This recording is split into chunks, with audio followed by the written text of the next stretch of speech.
Nah, makanya saya bisa datang akhirnya. Udah gitu ada, waduh si bule datang. Duduk ke bang sini, tal. Takbir. Ini dia nih.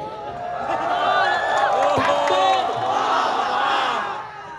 Ini rambut udah bayar pajak tuh. Duduk sini. Duduk samping Hanis. Iya. Boleh. Takbir. Saya tanya saudara, kalau kas negaranya dikelola dengan baik, koruptor ditangkap, korupsi dibasmi, kemudian tidak terjadi pemborosan kas negara, semua ada pertanggungjawaban jelas, bagus tidak? Kalau sudah bagus begitu, baru boleh. Kalau masih kurang, ambil pajak dari rakyat. Kalau nggak kurang, perlu ambil pajak dari rakyat? Tidak perlu. Bahkan kalau perlu, saudara kasih dana ke masyarakat. Itulah dulu yang disebut subsidi BBM, subsidi nelayan, subsidi perkebunan, subsidi pertanian. Dulu semua ada subsidi. Saudara, pesantren dibantu, madrasah dibantu, majelis taklim dibantu. Saudara, kenapa? Karena ada kelebihan, surplus, saudara. Nggak perlu pajak dari rakyat. Kalau tambang emas, nikel, batu bara, saudara, semuanya dikelola dengan baik. Saudara, rakyat tidak perlu bayar pajak lagi ke negara. Kenapa? Satu tambang saja sudah cukup untuk menghidupi bangsa Indonesia. Takbir. Sallu ala Nabi. Kira-kira saya sampaikan jelas tidak? Paham? Habib Bahar, ini musyawarah akbar. Ini musyawarah syura kubra untuk memutuskan rakyat bayar pajak atau jangan. Nah, ternyata keputusannya tadi pemerintah haram ngambil pajak dari rakyat selama korupsi tidak dibasmi, selama koruptor tidak ditangkap, selama duit negara diborosi. Saudara, jangan dong.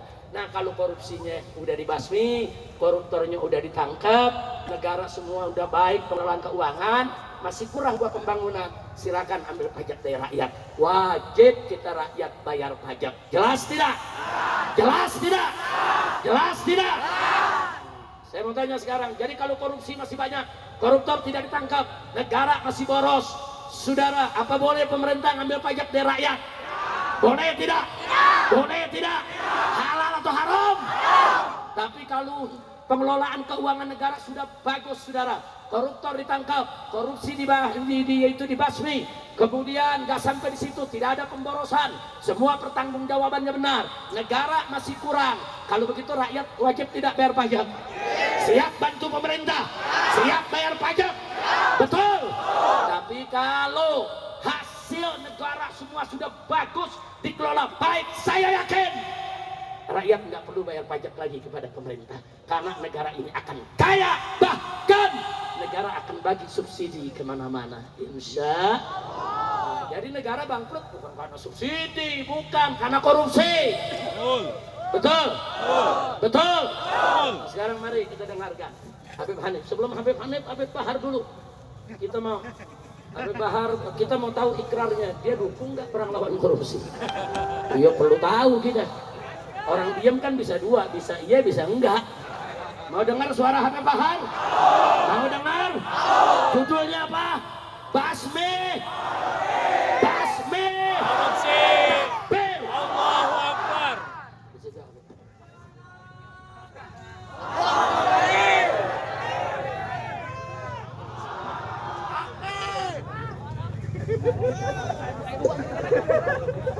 Assalamualaikum warahmatullahi wabarakatuh.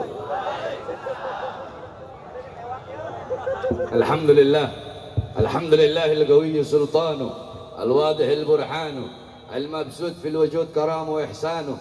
Allahumma salli wa sallim wa barik wa karrim wa addim ala nuril anwar wa sirril asrar wa tiryakil aghyar wa miftahi babil yasar sayyidina wa maulana محمد المختار وآله الأطهار وأصحابه الأخيار عدد نعم الله وإفضاله أما بعد. Yang saya cintai, yang saya muliakan, guru saya, guru kita semua, imam besar kita semua, yaitu yang mulia Al-Imam Sayyid Al-Habib Muhammad Rizik bin Hussein bin Syihab. Mudah-mudahan Allah panjangkan umur beliau, Allah sehatkan jasmani dan ruhani beliau, Allah permudah urusan dunia akhirat beliau, Allah kuatkan langkahan kaki beliau di dalam berdakwah di jalan Allah, berjuang di jalan Allah, dan di dalam membimbing kita semua menuju ridhonya Allah Subhanahu wa taala, beserta para habaib-habaib yang lain, para kiai, para ajengan, para ustadz, para tokoh masyarakat, segenap aparat pemerintah, Al-Habib Muhammad Al-Attas, Al-Habib Hanif Al-Attas, Al-Habib Hashim, kemudian Kiai Haji Sobri Lubis, dari juga saya lihat Kiai Awid beserta Al-Habib Ye Al-Jufri, Al-Habib Alwi Al-Hamid beserta seluruh hadirin hadirat bapak-bapak ibu-ibu, khususnya para pemuda-pemudi baginda Nabi besar Muhammad yang selalu dimuliakan oleh Allah Subhanahu wa taala. Saudara-saudara, sebelum saya bahas masalah korupsi, sedikit ada satu hadis. Karena ini menjelang tahun baru, penting bagi saya untuk menyampaikan hadis daripada baginda Nabi besar Muhammad sallallahu alaihi wasallam. Qala Rasul sallallahu alaihi wasallam, la tattabi'unna sanana aw sunana alladziina min qablikum shibran bi shibrin wa dira'an bi dira'in hatta law dakhalu fi hujri ad-dab lattaba'tumuhum. Qulna ya Rasulullah al-yahud wan nasara, qala faman. Nabi Muhammad sallallahu alaihi wasallam beliau bersabda, sungguh suatu saat nanti akan ada umat setelah kalian, mereka akan mengikuti golongan-golongan dan kelompok-kelompok umat sebelum mereka, shibran bi shibrin wa dira'an bi dira'in. Mereka ikuti kelompok dan umat sebelum mereka, sejengkal demi sejengkal, selangkah demi selangkah. Mereka ikuti umat-umat sebelum mereka.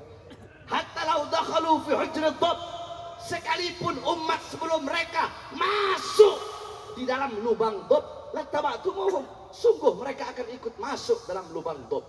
Dhab itu sejenis biawak, cuma bukan biawak. Kalau biawak warol, dhab itu kadal gurun, saudara-saudara, yang belakangnya ada duri-durinya, warnanya kuning. Kalau warol, kalau biawak warnanya coklat. Kalau dhab itu halal dimakan karena ada takrir dari Nabi. Kalau biawak haram dimakan. Jadi beda antara dhab dengan warol. Nah, saudara-saudara, kemudian ada sahabat yang bertanya, qulna ya Rasulullah al-yahud wan nasara. Ya Rasulullah, apakah kelompok dan umat sebelum mereka, maksudnya sebelum kita itu adalah orang-orang Yahudi dan orang Nasrani? Kala faman. Rasulullah, siapa lagi kalau bukan mereka? Nah, saudara-saudara, malam tahun baru besok bukanlah malam tahun baru kita umat Islam. Itu adalah malam tahun baru orang-orang sebelum kita, umat sebelum mereka. Akan tetapi di Indonesia yang paling banyak merayakan malam tahun baru, yang paling banyak merayakan hari Valentine, lihat malam tahun baru, yang paling banyak keluar, yang paling banyak maksiat, mabok-mabokan, istahalla zina wa istibahal khumur wa darubu bil ma'azif. Mereka zina seperti perbuatan yang halal, mereka halalkan zina, khamar mereka perbolehkan seakan-akan itu bukan hal yang tabu, bukan hal yang haram. Mereka memainkan musik-musik yang membuat lupa dan lalai kepada Allah. Mereka ikuti kelompok-kelompok sebelum mereka. Nah, yang paling banyak nanti besok bermaksiat, melacur, yang berjudi, yang khamar, yang narkoba, yang mabok-mabokan di Indonesia bukan putra-putri Kristen, bukan putra-putri Buddha, bukan putra-putri Hindu, tetapi putra-putri kita umat Islam yang paling banyak besok akan berbuat maksiat, berbuat dosa di tanah Indonesia, merayakan tahun baru yang bukan tahun baru Islam, saudara-saudara. Ini kenyataan.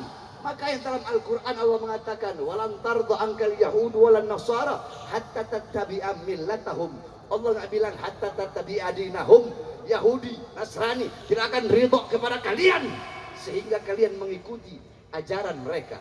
Allah nggak bilang sehingga kalian mengikuti agama mereka, karena bagi para musuh-musuh Allah, kita tidak harus masuk ke dalam agama mereka, bertasyabuh, menyerupai mereka, mengikuti ajaran mereka, adat istiadat mereka, budaya orang-orang kafir, adat istiadat orang-orang kafir.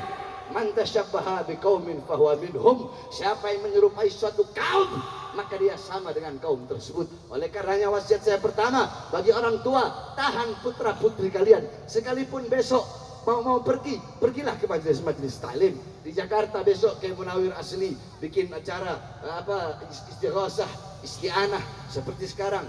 Tadi saya di mobil menyimak semua yang telah disampaikan oleh guru kita, bahwasanya dengan adanya puncak berzikir ini bukan berarti merayakan tahun baru, tetapi kita beristighosah, beristi'anah, memohon kepada Allah agar Allah memberikan ampunan, penjagaan di puncak ini, yang dimana di sini paling banyak tempat berkumpul orang berbuat dosa dan berbuat maksiat kepada Allah. Karena jikalau beberapa orang telah dulu Sayyidatuna Aisyah yang tadi dibilang saya katakan itu istahalla zina wa istibahal khumur wa darabu bil ma'azif, itu sahabat nanya kepada Sayyidatuna Aisyah, wahai Aisyah, kabarkan kepada kami apa penyebabnya gempa bumi.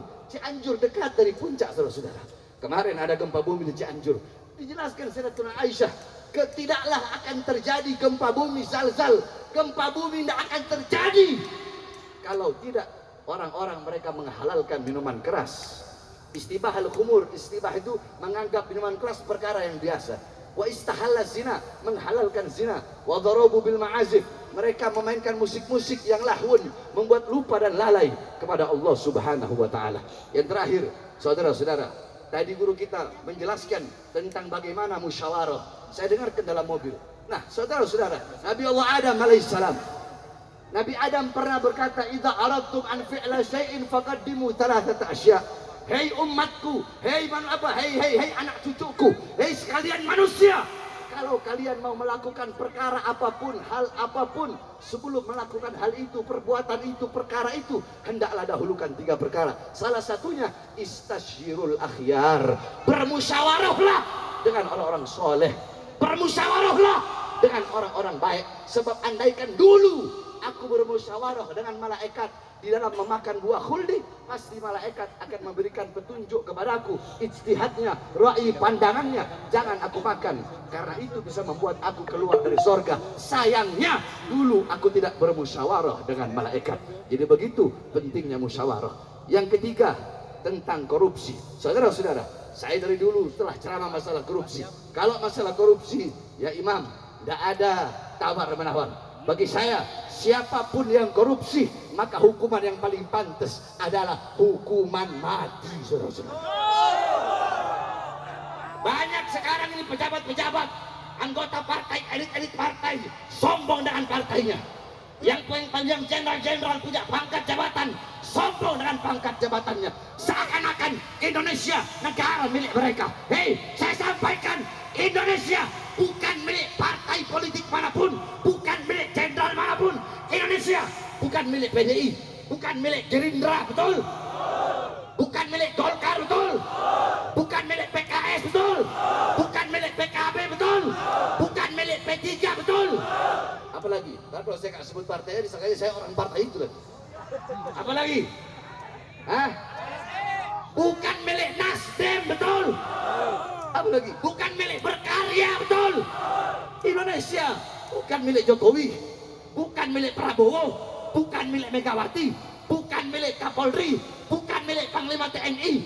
Indonesia bukan milik perusahaan-perusahaan asing, bukan milik tambang-tambang asing, tapi Indonesia adalah milik kita bersama, bangsa dan rakyat Indonesia.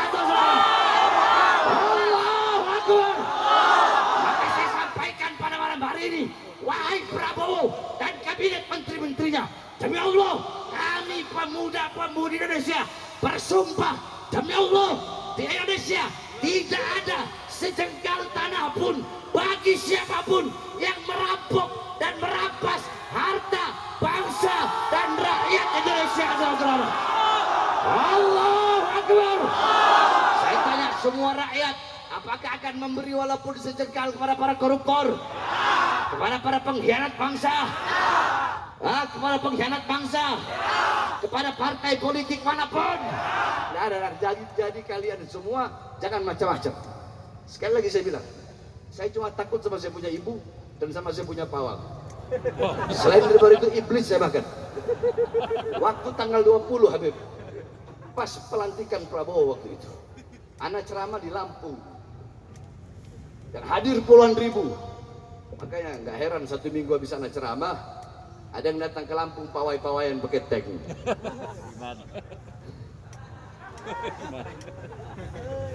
Waktu itu 20 Oktober pas pelantikan presiden. Orang-orang banyak saya lihat ngomong, wah kalau Prabowo jadi presiden, Habib Bahar nggak bakal berani ceramah keras-keras ini, nggak bakal berani bersuara ini. Tanggal 20-nya kemarin, saya ceramah di Lampung pas pelantikan presiden lagi. Saya ceramah apa saya bilang? Segala kebijakan-kebijakan Prabowo yang menguntungkan rakyat akan didukung oleh rakyat. Betul? Betul. Kebijakan-kebijakan pemerintah Prabowo yang menguntungkan rakyat, yang pro kepada rakyat, khususnya rakyat kecil, rakyat susah, rakyat yang kelaparan, pengangguran, maka kebijakan yang menguntungkan rakyat itu akan kami dukung. Betul? Betul. Terus saya sampaikan lagi ada ujungnya itu.